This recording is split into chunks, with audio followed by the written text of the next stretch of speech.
power level, and look at what these heroes do, right? In theory, Grimstroke plus some later pick can have a double ult combination, but I think about how much simpler it is for Sirius to land their spells and damage in comparison to the Mineski duo rather, and yeah, it's just comfort. It's also open. Lesh could be anything from a 1 to a 3. All 3 of the cores play it. Mineski just say, okay, here's our support duo, unless that wants to be a sanking off lane, which I saw Complexity run, and I didn't like it either time. Nope. No, I just don't understand the logic. I literally think right now, when you allow an opposing team to pick Nyx Assassin in the first phase, you are giving them effectively an extra 3 or 4 bans. There are just too many heroes like the ODs, potentially the Storms, that are just unpickable against the Nyx Assassin. And I think you're really shutting yourself down in terms of drafting options the rest of the way. Yeah, was it you who said that in the last game, or was it Kyle who said that it's almost like an extra 4? Yeah, that was me. Yeah. So. I think it's the hero. I obviously think is very powerful in its own right, despite the nerf. I thought this hero was going to get a nerf to Carapace uptime in 7.2.2. That took until C. The stun duration of Carapace got a quarter-second nerf, but it's still, Spike Carapace is one of the more difficult skills in the game to play against. Also, with the Leshrac, I mean, you're just letting Sirius do exactly what they want to do. How often have we seen them actually jam this Leshrac? I think they have played it in pretty much every game that it wasn't banned in. It's the disco pony. It's easy to jam out on. My favorite hero in Dota 2. I think it's still underrated, even though it's picked so frequently in this tournament. You like to jam out on the disco pony? Hey, and Kyle puts his money where his mouth is, man. Complexity, while Kyle was captain, was the only team in Dota that just kept picking Leshrac and making it work, even when the hero was just out of the meta. I think you brought Leshrac back into the pro meta like twice. Yeah, well, it does things that other heroes don't that are built into the kit, notably the Edict. It's always been strong. And if my team has the ability to translate a kill into a tower without costing anything, we don't have to drop Rost awards. I don't need to use some huge ultimate. It's just easy pressure. It gives you a tactical advantage because you can always get more out of openings. Whereas if you look at the Mineski draft from that last game, right, you need multiple heroes and a kill to be able to force a tower. You just can't do that single-handedly. There's nothing that has that built-in push mechanic, and that's why it's so simple for heroes like Lash and Londra. It's like, yeah, we want our lane, but also the tower stead. Now we have map control. Now we're rotating. It's easier to play Dota 2. You hear from Kyle, Edict, absolutely huge.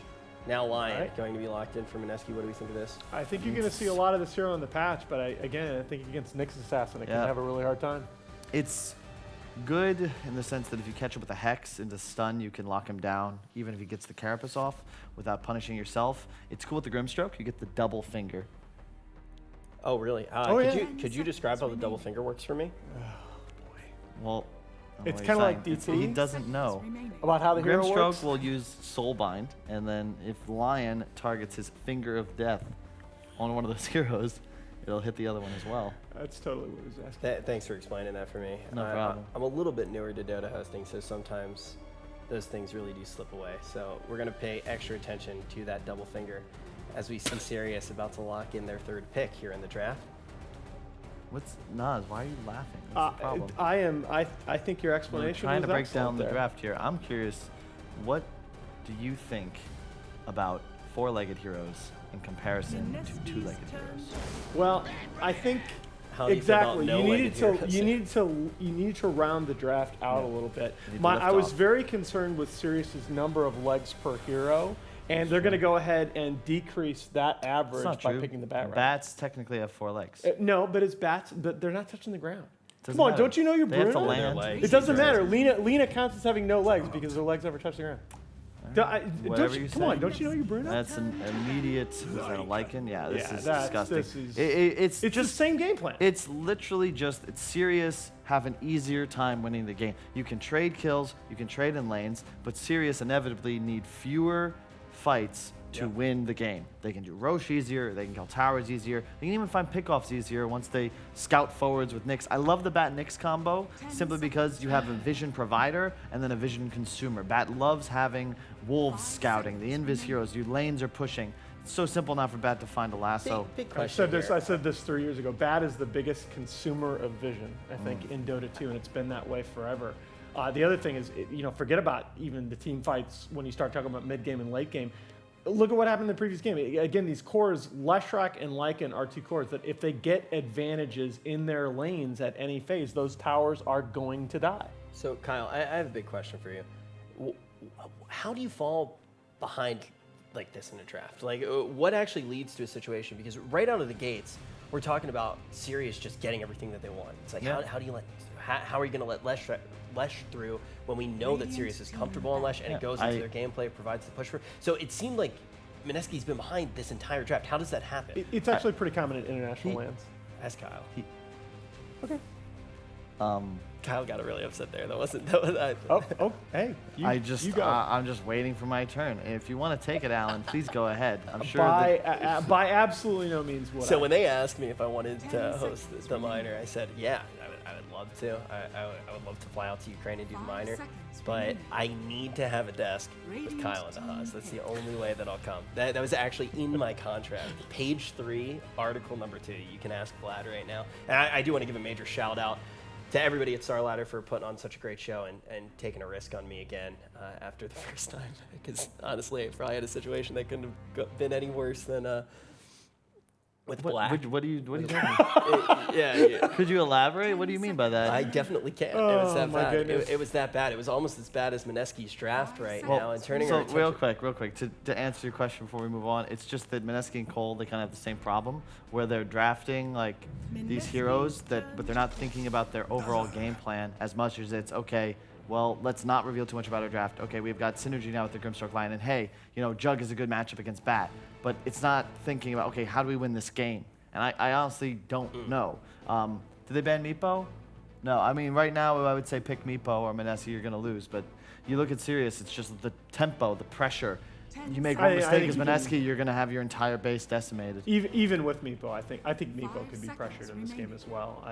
It's a very hard game, but this is what you see at these international lands, particularly in the first couple series for teams. That sometimes the regional meta, like the SEA regional meta, is very team fight focused, and sometimes the regional metas are just disjoint, and one matches up against another very well. And I think, again, when you don't know, when there's uncertainty in Dota for any reason, I think the two pillars that you always go back to are be aggressive and take objectives. Be aggressive. And be aggressive. I remember that one too. Yeah. The Sirius I lineup. liked watching the football games as a kid as well. BEAGGRESSIVE. You talking about that? Yeah, we are. So I guess they had that all the way back when you were a kid as well. It's been a while, but yes, the dinosaurs were very big. All right, let's talk about what Mineski can possibly do here to shore up some of the difficulties that they have so far in the draft. I think the you need a GG pick. It's got to be Meepo. Yeah, I think you need to pull something out here. I would have, I just can't think of anything else. I love that Sirius are continuously banning Ember Pango in the opening. I think that those are the two heroes Mineski utilized to, if you replace the Sand King, think about the heroes that would be replaced by Pango or Ember. The Mineski draft suddenly looks way better. You could, I could maybe see them morphling, but that feels way too greedy. It's really slow. Yeah. I'm on board Taking with their Meepo, full though. time, and that they're just limited on options. They need a GG pick, to your point. And there aren't many. Maybe you could Dusa, right? But really? Deuces, I think. I would rather see morph than Deuce. Well, That- there's your GG pick, but you're picking Actually- Naga into a lineup that has plenty of ways to Oh do god, illusions. it's the ASD Leshrac, and that's what I love about this pick, right? Previously it was in July. Now they're just like, all right, well, let's shift up this Lesh and farm priority. He has less difficult matchups, and now he is like the counter in my book to a Naga Honestly, Siren. You just run at him. What Mineski needs to do in this game is actually a lot like what Sirius did with their Naga Siren in one of the first games they played in this tournament, and that's you need to use Song offensively to create solo pushing opportunities for the Naga. Naga can't just be hitting creeps in this game. If Naga's hitting creeps at 15 minutes, they're dead. They actually need to be trying to play on the enemy side of the map, hitting towers. I think this is at least a 2-to-1 out draft, but hey, I'm not going to say the game's over because that's not good analysis. To me, it's just different classes of strategy at the moment, and I just think it's easier for Sirius to play Dota. I always try and examine games at the moment, which with game is even 20 minutes. Every squad uses all their spells. Who wins? And I just can't see I don't even see what's the synergy with the Grimstroke. The finger. It's literally double finger. Yeah. That- It's they're the two, all but- in. which on a- isn't the worst thing. It's just if you have having synergy between your two supports is not the worst thing. I don't want to make it sound like the game is over here. That's not the way Dota works. I just think you need to be incredibly aggressive around this Naga, and that's not the way Aji usually plays the Naga. I think I agree. You don't want to rely on just the finger to get it done. And Kyle's been right so much that I'm going to permaban Kyle_was_wrong_yet_again from the chat, and quote me if Kyle is wrong. I'm permabanning them from the chat, and we're just going to jump straight into this one. Let's see if Kyle is right yet again. Do we have a 2-0 on our hands?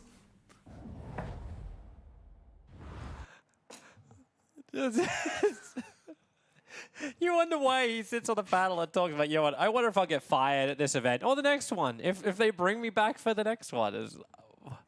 Thanks, Rich. I start the campaign for Rich TI9. I want to see Rich TI9, please. Put it on the cards, everyone. Needs to happen.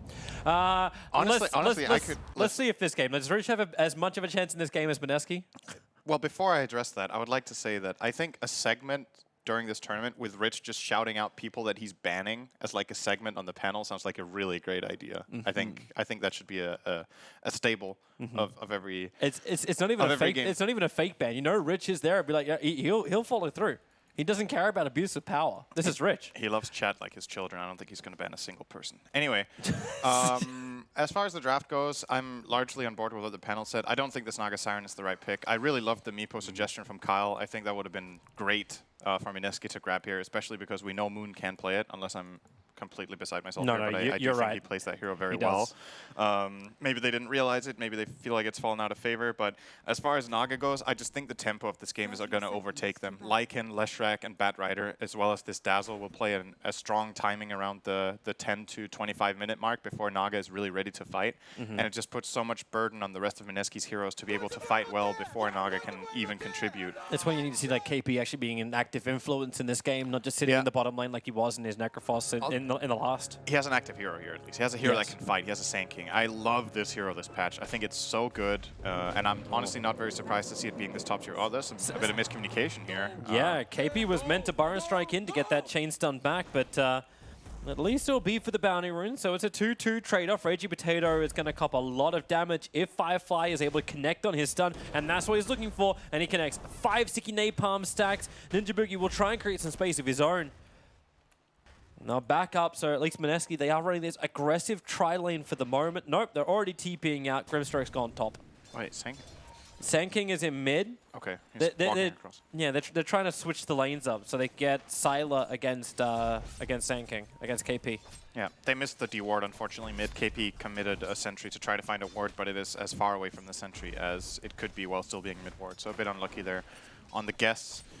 In the meantime, Raging Potato has to just hide behind his tower. So this top lane already having a great head start. And something to keep in mind about this lane, by the way, Dazzle Lycan is kind of a, I don't want to call it a classic lane, because it's not one of the very, it's just a good pairing. They have nice synergy. You can heal the wolves, and the wolves can refresh the Dazzle Poison Touch. So you have a lot of chase potential and a lot of damage. And Mineski have to be a bit careful about that in this lane. Yeah. A little bit of damage coming out here from the Sand King. Another thing is, Sand King sucks at killing the wolves. He's actually really bad at it. With the high magic resistance, they do deal well with Sandstorm, so... Yeah, it's not even something Grimstroke can really help out with either. No, he's not good at it either, for sure. So I think right now Sirius are pretty happy with the lanes they put. And to me, the biggest win overall is probably that the Leshrac has no bad matchups in mid whatsoever, and it's not really threatened that much. Both the Juggernaut and the Naga Siren matchups are completely fine for him. We already saw how effective the Leshrac was in the last game. Like, if he gets a better start than this... Oh, that's a pretty early Firefly from in July here. Ninja Boogie is, of course, only level 1. We'll try to TP out. That is not happening. Not even close. Firefly was right on top of him with the 3 sticky napalm stacks. He goes for a turnaround for a double stun. Ajit tries to create some space with his body, but it won't happen. In July, we'll claim the first blood. Yep. He was hoping he could TP out, but Firefly was in range with the Impale, so not a problem at all. Yeah, that's not going to be confusing at all, having Firefly and Firefly both inside the same game. Spin in mid, ASD knows he doesn't do any kind of damage, and Moon's able to get a revenge kill, the Edict Impulse. It was all down, and Juggernaut dies as he gets out. Yeah, that's great for Moon. He got the experience out of that. Sure, Leshrac gets about the same amount of gold, but I would say this is a Juggernaut favored lane, so or a Leshrac favored lane, so Juggernaut getting a kill there is completely fine. It's not like a massively Lesh favored lane, it's just, you know, over time Leshrac should be able to farm a bit more, keep out the constant pressure on Juggernaut. And Jugger can't leave the lane because then he loses his tower. It's trouble This bottom. just never ends. At least there's a stun from Ninja Boogie, creating just enough space for Ajit to get back. The stick charges gave him the life, but what's so crazy is when he gets sticky napalmed up, you can't really dodge a Nyx stun. Even though it's got a long cast time, you can't just turn and move quickly. And Naga Siren is not one of the carries that wants to build phase boots for the turn rate. You can't buy that item on Naga, so you're not solving that problem in the lane. It's something that a lot of carries actually, it helps them a big amount. Oh no, we've got a full surround on Raging Potato, top of the Wolves. They're going to heal them. Oh, he actually found a way out after all. Sylar moved up and then back down. Raging Potato is going to try and use the stun to complete his TP away to safety. Close. And he is able to do so, but I suppose it creates space for KP to farm. He needs that. He had 7 CS before he got those last 2.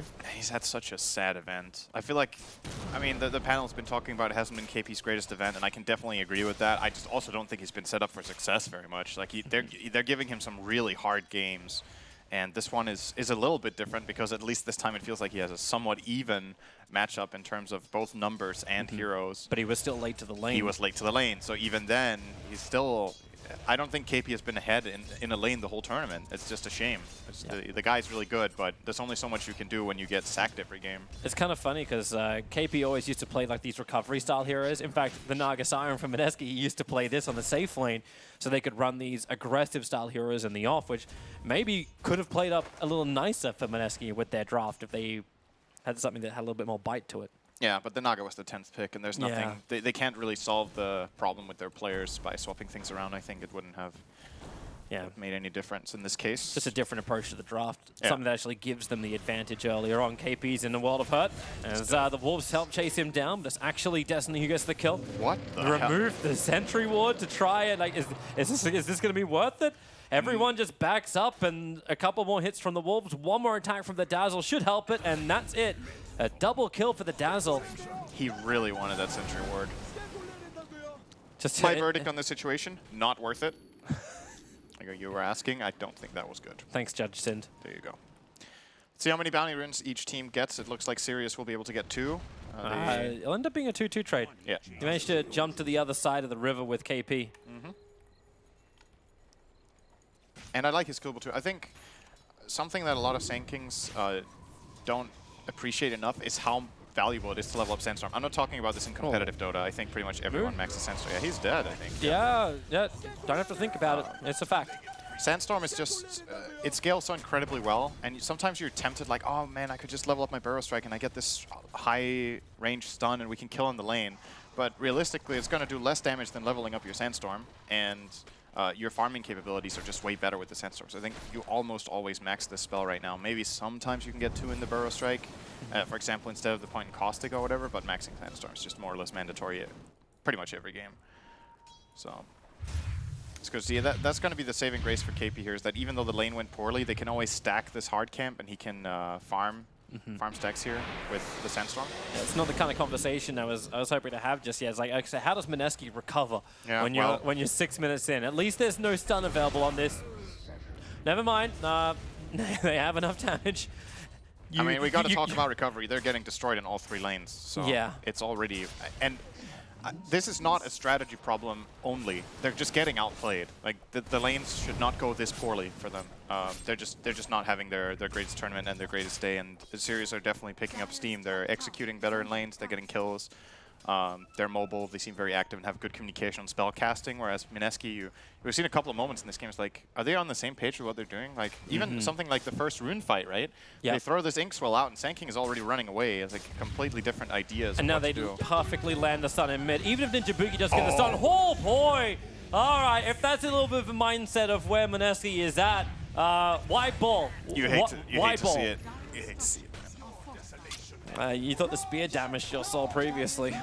Yeah, you just... And this really hurts too, because this now means there's no way to pull the creep wave back. Edict will burn through this tower. You may not have the lone druid with them, but having the Leshrac is more than enough to take this tier 1 tower 7 minutes into the game. Yep, it's a goner. 4K, 4.2K net worth for Leshrac. Yeah, and the logical rotation here from ASD is probably to run through the secret shop, buy his arcane boots, probably use the shrine for mana, and then he could just run top and take that tower as well. I don't see Mineski defending this. They don't have the tools yet. They have a Juggernaut level 7. If anyone defends, it's him, finding a good fight with stuns, but he has to be in position when the push starts, or it's probably a done deal. This Lycan already has the Helm of the Dominator. Yeah, they're gonna shapeshift. He's just instantly going after the Grimstroke now. Grimstroke put out his own stun. What does StarLadder do? Backs up. He's got the high movement speed. Actually runs back in range for the stun, but then focus down, killing off the Grimstroke in the trees. And Destiny's has been giving information on Ninja Boogie. Move from one support to the next. Any of the controls, make sure they're blocked in Destiny. I love this movement.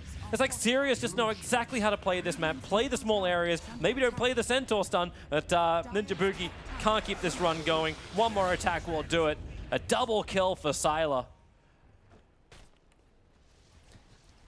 They are crumbling. I don't think there's much else to say about it. Sirius are just dominating them. I think I've had more analysis from you in a Techies game than I have in this game. Like it's just what you see is what's happening, guys. They're just running at them and killing them and taking their towers. And Mineski, they have to find a way of getting level. This line is level 2 minute 9. Okay, like he has absolutely nothing to contribute. The Grimstroke is level 3. Their supports don't have games. They have to wait until minute 10, get these tomes up, so they have something to fight with.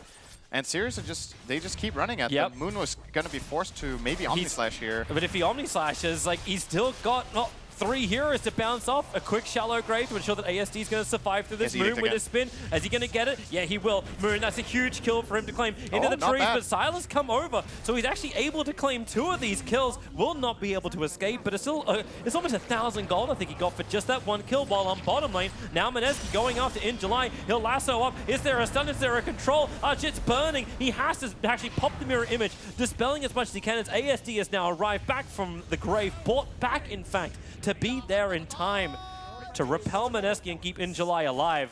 In July almost won that fight 1-3. He almost got 2 kills. The Naga barely got away, and same for Grimstroke. But yeah, they forced the Leshrac buyback. Hey, Mineski showing signs of life. Absolutely. Moon with a 2 kill up there was very important. Man, MKB's just dead. The Sentry Ward is there, the creep wave chase him. It's so Every hard, time there's man. a shadow wave, is getting hit by at least 4 units surrounding him. If he gets stomped by Centaur, he's dead. Like, that's just how it is. He can't survive it. Centaur stomp, shadow wave. I love how the way you phrase it. It makes it sound like Sirius actually playing with a 6th hero. Centaur's now inside the game. Quick stun, ASD still here. Yep, the chain stuns are available. These are big kills to be involved in. Can they... None of their supports is going to get level 6 from the tome. This is very unusual. In this patch, now that there's 2 tomes minute 10, you generally have at least 1, if not both supports, hit that level 6 mark. Do you just give it... no, you can't give it to the same hero. It's got the cooldown timer on it. You can't do it.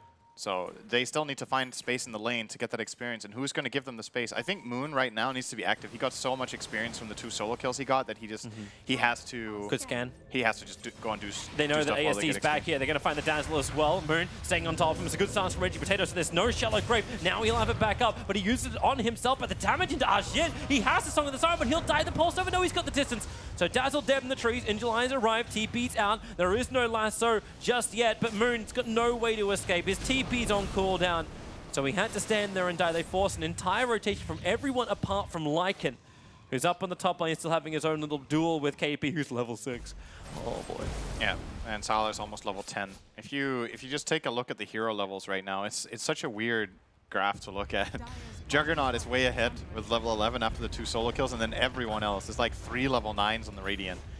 And KP is just so far down. The supports, as we said, are struggling. Now another tower will be taken by Leshrac.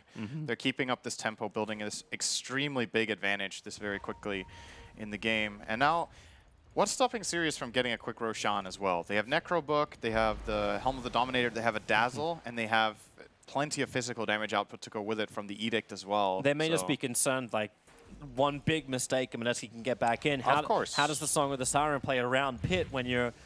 You try to find kills first, ideally. Yeah. They know the song is on cooldown for now, though. Well, they found Raging Potato. Yeah, he's dead. Into the shapeshift. Raging Potato's going to let the stun off. This will buy him a couple of seconds to get up the hill. But Sirius don't care. They're so strong at the moment. And Dazzle is like, he is kill securing everything. That's mid tower. It is. Fortification will slow things up. Naga's pushing the bottom tier 1. You've got to push up on the top from KP. So Mineski are trying to get their own rebuttal. Thanks to a nice overlay on the side, we actually see just how quick these pushes are different. And man, let's go. it is not fast enough. I'm seeing more green bars there into the tier 3 towers. We're 12.5 minutes in. Edict comes off cooldown.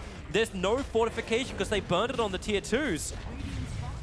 Now Moon jumps in. KP's already gone down. Injuly solo killed him on the top lane, canceling his TP out, so they had to buy it back. It's like, not like KP's got enough money as it is, but they have to fight. Firefly comes in deep, gets the break on Grimstroke, but the focus is the melee ranks. TP coming in from Injuly. He's got BTs up, so he comes in the back of the catapult wave, which is what Sirius is just utilizing to bring down this melee ranks, but they have to fight now, Mineski. They can't afford to lose it. It's already lost. The ensnare onto the Nyx Assassin, but the double stun, they can't move forward. Injuly's got so many sticky napalm stacks up on the back line with the flame break. He's doing so much damage. Moon has to go into the spin. Messiah's got the physical damage. All Sirius need to do is get themselves away from Mineski. They have hurt them so hard, and we're only 13 minutes into this game too. It ain't good, Toby. It's not good, Mineski. You're not looking good here, boys. Prognosis is, you have 2 minutes to live. I think they're going to stay in it for more than 2 minutes, but Hey, there's a 10% chance. Gaben says 10. yeah. Gaben, what games have you been playing lately? It doesn't mean, like, the way this is Is this a calculated. 10% chance of winning in Dota Underlords or what? Like, Also, I'm just gonna flag out right now. They missed a huge chance to actually say they're battling in the pit and call it the Pit Lords. That should have happened. I'm just saying, opportunity wasted. Blizzard would have loved that one. But come on, like, it's not a top Pit lane? Lord. KP going in for the epicenter. Ninja Boogie stun. Able to hold him there. Hey, +1 on the finger damage. Oh, 50. But Oh, they got 40, right? It got nerfed, I think. is it 40? Yeah, okay. Well, But, okay, so take another 10 away from Mineski. I was talking about Sirius's ability to take the Roshan, but they actually just one-upped it and just went straight down mid because they're so far ahead and they caught them off guard. I still think the next natural play for them is going to go for this Rosh now, unless they just want to keep trying to push for the next lane. But realistically, next time Mineski will probably be more heroes in the base. Oh, Sentry's coming down. Well, he's gone. Well, they committed to. Trying to keep him away here. Firefly will walk in a little bit closer. If they can get the Hex initiation and follow up quickly, then they have a chance. They have to keep their spy carapace gone. They can't even defend their own shrine when they had 3 heroes sitting in front of it. And now, as you can see with the runes, like, it's all 4 going the way of Sirius. Getting a catch out. Moon has to go quickly into the spin to avoid the split earth, which is a little bit mistimed by Lesh. I think it is technically possible to catch the Jugger after Yules with the stun. If you do it frame perfect, you can hit him before he spins. But it's difficult. It's very hard. It is very, very hard to do. Okay, so Sirius, let's see what they want to do. They've, like you said, they took care of business with the runes, and now it's about, can you go and take this Roshan, or do you just go high ground? You do one of those two things. I don't think you slow down and just run around farming, because you know how much you're destroying the Mineski side right now. But the fact they took the shrine on the top probably also indicates the fact they want to push top lane. Either that or that they want to take Roche, because there's also the connection point for Roche, right? Hi, KP. Let's see. He's found a friend. Okay. Quickly into the Sandstorm. Sentry and Sentry. In July, go jump forward, gets the lasso. The stun will not hit in time, but they will get a soul bind. But woohoo! KP, you can't survive that. Raging Potato as well. This is meant to be like some level of control. Jit can just put them to sleep. How come he didn't sing earlier? Couldn't he have saved his teammates? Wasn't he close to them for the majority of them? I'm sorry. The judge cannot look at the evidence. That's not how it works. This tier 3 tower is toast. Even that stun just delays it. They're not wanting to come and fight. You've still got the push happening on the bottom. A stun from Firefly, just a little bit out of range of Ninja Boogie, but we're 16 minutes in, the second melee racks will fall. All Sirius need to do just to close this whole series out and ensure progression in StarLadder is just move back and do the same thing again on bottom. I kind of almost like the fact they don't go for Roshan, because they understand that, like, a little bit more time Mineski maybe getting an item, maybe getting something that can do something. Instead, just keep pushing, keep the pressure up. Yeah, they don't need to let Naga play the game at all. She's still really far behind what she wants to be right now, and the Roshan is kind of optional. I still thought they were going to do it just because they can do it so fast, but as it's evident, they don't need it. Yep. They just need to find anyone out of position, use shapeshift, run them down, and then just take buildings. And it's just nothing Mineski can do about it. Silas so close to him. So for the plan, Raging try to Potato. smoke play. Yeah, they're coming around the back. July's already gone for the Blink Lasso. Initiation over on Moon. He doesn't have spin available. He'll have to get the Omni Slash off if he wants to try and survive, but he's around so much stuff. It's going to be completely Newt, and then Firefly. He'll run in the middle with the Spike Harvest Moon back into the spin. Finger of Death does come out, but they didn't get the Soul Bind out in time. A Burrow Strike epicenter for the Shallow Grave. They're keeping Lycan alive. Sylar, finally, he's going to die, but the rest of Mineski is going to join him in the afterlife. Shit, slapped and actually pushed around up the hill. Ragey Potato will be the last one, and this may even just be the point where you think about calling the GG. We're not even 20 minutes into it, but 5 Furious will die. Leshrac is up. They can go for tier 4 towers and end this right now. They just need the creep wave from mid to do it. That was probably Mineski's best fight of the whole game. It's just they're so far behind, and there was still plenty of things that could have gone better for them in that fight. They didn't get a very good Sand King stun on the Soulbind. They got an epicenter off at least with the dagger as well, but just Juggernaut Omni Slash having 0 impact. The whole way the fight started, they just came off on the wrong foot in that fight to even stand a chance. And that's on top of being 15,000 gold behind, right? It's like Sirius barely gained anything from that because they're so far ahead, but they just keep their control. Now it's time for Roche. Yeah, Roshan, they were already trying to prepare the vision game for the bottom, but Mineski were a little bit faster to that call. And Injuly is watching, making sure they can't come over. Radiant is scanning. No one's moving in from Mineski. It's the Observer Ward of Mineski that actually lets them see where Injuly was, but you can see him. Roshan's already dead. And Aegis Immortal is in the hands of Leshrac. He could just run straight up 18 Bloodstone charges on this Lesh. Easy. And KP, careful. Oh, that's a little close for comfort. If you got Carapace there, he's dead. Nyx is super good against Sand King for that reason. Spike Carapace is so nice. You Carapace the Sandstorm, you chain with the stun, and you even have the extra burst from the Vendetta, of course, if you need it. I think that is the reason in this series that Sirius are picking Nyx's first pick over the Sand King, just because his innate matchup is also amazing. Oh, get out of there, Moon. He knows he needs the distance. July can just lasso. In fact, he'll do exactly that. Blink forward, lasso him up. Moon thought he had just a little bit longer to push the lane, but he definitely did not. 49 seconds on the sideline, and here comes the push through the bottom. A Tinker War from Ninja Boogie. Are they really thinking about fighting outside the base? I don't know if they're thinking. They're 3-man smoking. Wow. You've been around Rich way too long. He's a bad influence. KP gonna go for the epicenter. It's a last one with the Soul Bind, the hold him. Ninja Boogie, they've got the chain stuns. 2 heroes down. No buyback in there for Sylar. He's just straight out dead. And ASD, the man the silence with the Aegis, the Immortal, stunned up, controlled, brought down. 4 heroes lost from Sirius. Don't think, just do. Mineski, they'll get the chain stuns. They're gonna bring down the big man, and you've got the finger to ensure it. Mineski, they'd be fighting. They're still very much behind, but they are fighting. They were thinking. They set it up. They set the trap. Well, it's a bit of a swing. They now have 5% chance to win instead of 2. So that's one step in the right direction. Need a couple more of those fights. Need to get a couple of items on Naga. Need to push down some lanes. They're looking already towards sure. that mid Let's tower. see if But they can get a mid tower. Look at Sirius. They instantly move Firefly into the mid. Lycan's up in 2. They can actually mount a defense. But Mineski did that entire fight without having to commit Song of the Siren. Well, the back lines, he got the break, got the follow-up stun, Lion, Omni Slash, Firefly, very isolated, but no, the one creep! It was there, Moon jumped over to it, so he can't actually get the follow-up. Ninja Boogie will die because Lycan's on the front lines, Moon will follow down as well. Of course, Sirius will mount a defense. They are so far in front of this game. They knew they had it in them, and that was a dieback now from the Juggernaut. He bought back to have that fight in the bottom, and he's dead for a very long time. Yeah. This is, at the very least, the tier... No, wait, never mind. There's still the tier 2. That's one good thing about the defense bottom. First of all, they killed multiple heroes, but they did it before the tower fell. But look at KP. He knows what they come for. They go straight up through mid. They just attack into the tier 4s. Yep, they have to end the game instead You've got Leshrac. You've got Lycan. You just push. Yep. You're not going to get tier 3 bottom because there's still the tier 2 from the previous fight, so they're going to try to end the game. Well, what's it going to be, Mineski? No epicenter for 10 seconds. Oh, you can Song of the Siren and buy a little bit of time, but only once the tier 4 talents are down and you got epicenter available. And Soulbind is up. Ninja Boogie doesn't have Finger of Death, so you don't have that double burst damage they're hoping for. They're so well positioned for the epi. This is definitely a Song into Blink Epi here. Look at these 3 heroes. They're just lining up. The 3 They've ultis been lined are there up for 10 seconds. You know, I think they're just asking for it. What are they waiting that's for? what they want now. Song, no, it's going to be an ensnare over on Leshrac. Arjit is just hoping for the second coming.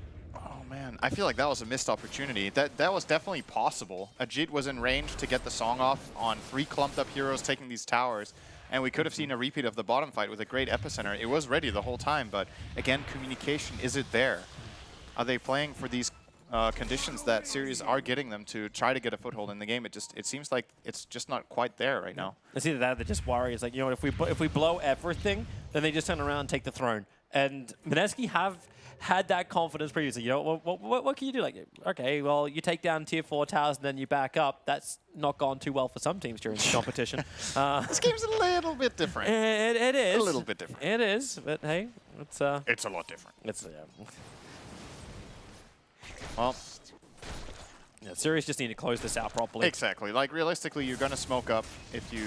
Oh, they just did. Okay, they're going to smoke up. They're going to try to cross over, find any pick around. I would like Batrider to lead the charge here and just find the key pick off. They pinged bottom. They're looking for KP. The Sandstorm just reveals him. A quick sentry board, and KP's like, wait, why are these creeps following me?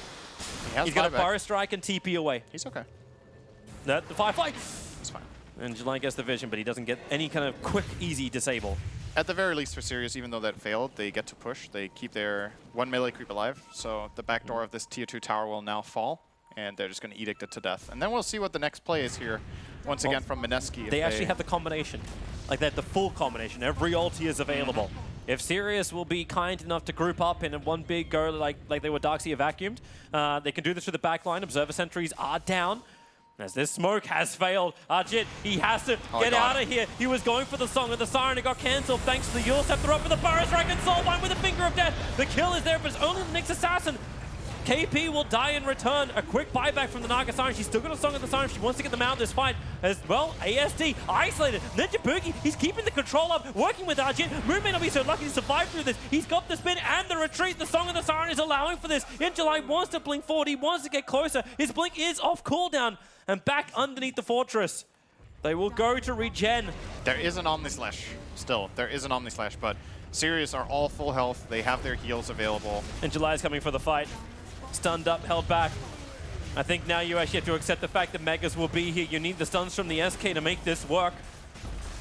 Yeah. Moon, what have you got? Ensnare, isolated in July, over on the side. He can solo Omnislash him, and he's going to do exactly that. But does he have enough damage? Firefly comes over to try and tank up a little bit more of it, so does the Dazzle, and they do tank through it with the spin. Lion will fall, buybacks are coming in from the Grimstroke. It's a great Burrow Strike from KP. Extra control, but there's no follow-up. In fact, he's dead just straight away. Nothing more to give to this game from anyone from Mineski. They are surrounded on all sides. A double curve stun. All right, he's trained by Angelina Jolie, but it won't matter. That's the game. It is 2-0 to Sirius. A great draft, a proper execution, and they just added the pressure and they never let up. You know, they looked really good in this series overall. These were 2 complete stomps. Let's just call it what it is. They ran Mineski over. Probably Sirius learned something from this series against NIP. And now that they move into the top 4 of the tournament, they will be facing one of the teams from the other group. I believe they will be facing Alliance regardless, because Alliance was first place in Group A, and they are second place in Group B. So that should be Sirius's next matchup, I believe. We'll let the panel work that out. Yeah, sure. We're just here to cast, right? Yeah, that's all we don't know. We don't know things. I believe you're right, though. It sounds logical at least. But anyway, yeah, Sirius showing good form. Honestly, if they can play like this and draft like this, they have a good shot at winning a couple more series, and that's what it takes to get that top 2 that they need to go to the major. Yeah, so, even if you can't take the entire mine, if you get top 2, you get a chance to prove that these solid drafts, these great ways of executing, can be repeated at an event of the level of the major. And that's like a week away as well. And they're already in the neighborhood. Like, we're just a hop, skip, and a jump away from Moscow. Yep. Yeah. I'm sure they want to go. Let's remember, all of the teams here, the ones that aren't qualified for TI, everybody can do it. You need that top 6. I think top 6 should be enough for pretty much everybody. Top 6 will get you into the last 4. So yeah, the 8 to 12 or 9 to 12. So if you keep gaining momentum, you keep improving your play, it's possible. Hey, so but you notice that anyone can actually get to TI because you can play open qualifiers as well. That's true. That's I don't think you want to do that. I I don't think Sirius want to play qualifiers if they can avoid it. Yeah, not that many slots available through this. No, there's 1 slot per region this year for TI, so it's very tough. Yeah. But hey, that's why all the teams qualify for TI, so qualifiers are easier, right? Either way, Team Sirius looking very good in the minor so far, and they'll get to come back tomorrow to continue.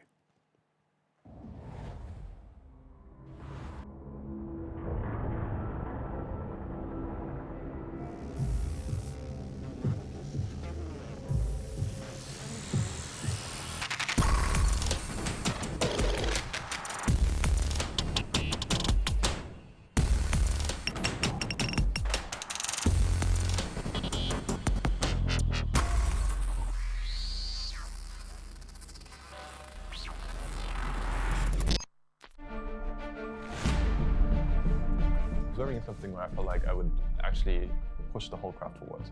I could give people something that they would enjoy.